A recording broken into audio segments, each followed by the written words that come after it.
Kidney मरीजों को संदेश दें जिससे उनको मानसिक शारीरिक शक्ति मिल सके महाराज। सबसे पहली बात यह है कि जहां हम ये स्वीकार करते हैं कि हम मरीज हैं, सबसे पहला निगेटिव भाव ये हमारे जीवन को नष्ट करने वाला होता है। हमने आज तक अपने को स्वीकार ही नहीं किया कि मैं किडनी मरीज हूँ। अगर स्वीकार कर लें तो हम बिस्तर से ना उठ पाए। हमारी जो दिनचर्या है, रात्रि के उठना और पूरा सब, ऐसे हम अपने को मरीज नहीं स्वीकार। तो मरीज तो है ही शरीर, पर हमने स्वीकार नहीं किया। तो उससे क्या हो गया कि हमारे अंदर एक प्रसन्नता रहती है। पहली बात, किसी भी मरीज को अपने में मर्ज नहीं देखना चाहिए। शरीर रोगी है, आप अविनाशी भगवान के बच्चा हो, तुम्हारे ऊपर कोई रोग नहीं। हम उस रोग को स्वीकार करते हैं अपने ऊपर, तब अप डाउन हो जाते हैं। और दूसरी बात यह है, जब एक दवा में इतनी सामर्थ्य है कि यहां लगा दी जाए, शून्य कर दी जाए, तो यहां ऑपरेशन होता है, हम देख रहे हैं पर हमें कष्ट नहीं है। तो क्या भगवान नाम में इतनी सामर्थ्य नहीं कि हमारी किडनी फेल है और ये मैं देख रहा हूं पर आनंदित हूं? विचार करना।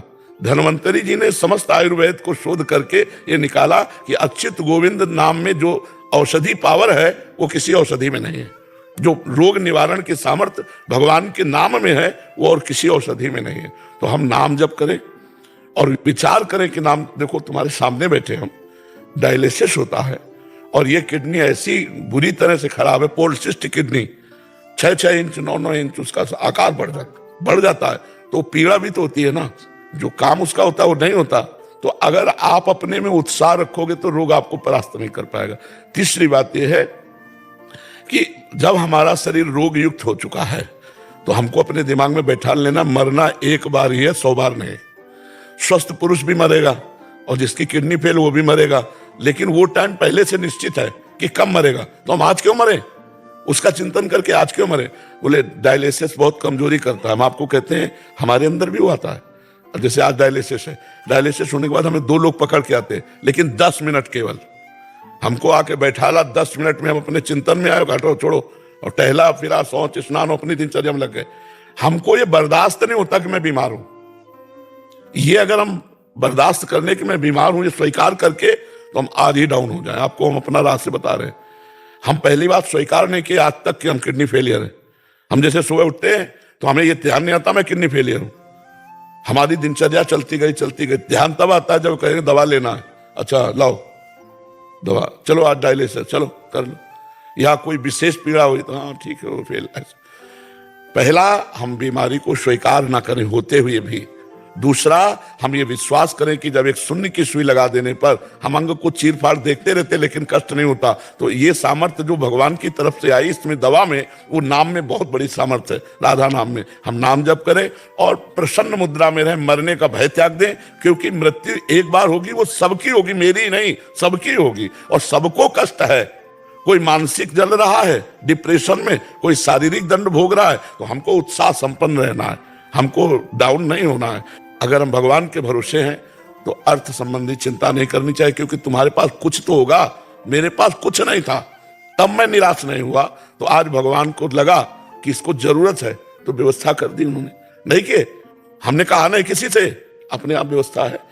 देन हार कोई और है, देते रहे दिन रहन। तो आप कह दोगे आप बाबा जी, तो हम वही बाबा जी जिसको खाने को नहीं मिलता था, जिसके दवा के पैसे नहीं थे, लेकिन भगवान के भरोसे हैं। तो तुम क्या भगवान के भरोसे नहीं हो सकते? कई जगह ऐसी व्यवस्था देखी गई कि डायलिसिस फ्री होता है, नहीं होता। भगवान संयोग बना देंगे। अर्थ से आप परेशान मत हो, रोग से आप निराश मत हो, तो आप उत्साह संपन्न रहेंगे। मतलब जैसे हम प्रसन्न मुद्रा में हैं तो रोग का हमारे ऊपर कोई प्रभाव नहीं पड़ रहा, न चेहरे पे पड़ रहा है और ना हमारी दिनचर्या पे पड़। अब जैसे सूजन, ये थोड़ा, अब किडनी खराब तो अपना, हम इसको कुछ नहीं गिनते। अब आदमी, गृहस्थ आदमी क्या होता है कि भोग प्रधान जीवन रहा, अब उसको भोग का, अब वो सब गया, अब अर्थ गया, जीवन निरर्थक उसके समझ में आता है। अगर नाम जप करता हो तो जीवन सार्थक समझ में आवे तो कितना बढ़िया है। भगवान ने भोगों से बचा लिया। अभी भी नाम जप करे तो आगे जीवन सार्थक। बिल्कुल बिल्कुल बिल्कुल बिल्कुल। ये नाम का ही प्रभाव आप देख रहे हो, जो देख रहे हो, नहीं दुर्गति हो जाए आपसे कह रहे हैं, क्योंकि हम देखते ना, उसका जो प्रहार होता है ना रोग का, वो दुर्गति हो जाए पर वो तुरंत एकदम जैसे कोई दबाए बैठा हो और उसको फेंक दो एकदम, ऐसे ऐसे हमें आनंद आता है। वो केवल भगवान की शरण में, भगवान के नाम से। और ये पक्का कि मरूंगा एक दिन, और सबको एक दिन मरना है, तो मुझे आज क्यों मरना है? मैं आज आनंदित रहूं, जैसा जीवन दिया उसी में मैं आनंदित रहूं। और ये आनंदित तभी हो सकते हो जब नाम जप करोगे। तो राधा राधा में पैसा नहीं लगता है। और सब हम सबको कहते हैं कि भगवान अगर कष्ट देते हैं तो उसकी व्यवस्था भी देते हैं। ये कोई नहीं कह सकता कि ये कष्ट में है, इसके पास व्यवस्था नहीं। भगवान व्यवस्था जब सबकी करते हैं तो हमारी भी करेंगे, ऐसा सोचना चाहिए। हम किसी से मांगते नहीं, अपने आप सब व्यवस्था भगवान करते हैं। हम ऐसे देखते हैं कि जैसे राजकुमार, ऐसे हमें भगवान रख रहे हैं। और हमने सोचा था कि हमारी बड़ी दुर्गति होगी, क्योंकि ना मेरे पास रुपया है, ना एक व्यक्ति है, ना एक इंच जगह है, और हालत ये हो रही, अब क्या होगा? तो सोचा तो वही होगा जो भगवान मंगल करेंगे, और भगवान ने सब ऐसा किया। एकमात्र भगवान से जुड़ने से हर समस्या का समाधान है। अगर भगवान से नहीं जुड़े तो समस्या ही समस्या है, समस्या ही समस्या है। तो जो स्वस्थ है वो क्या समस्या से रही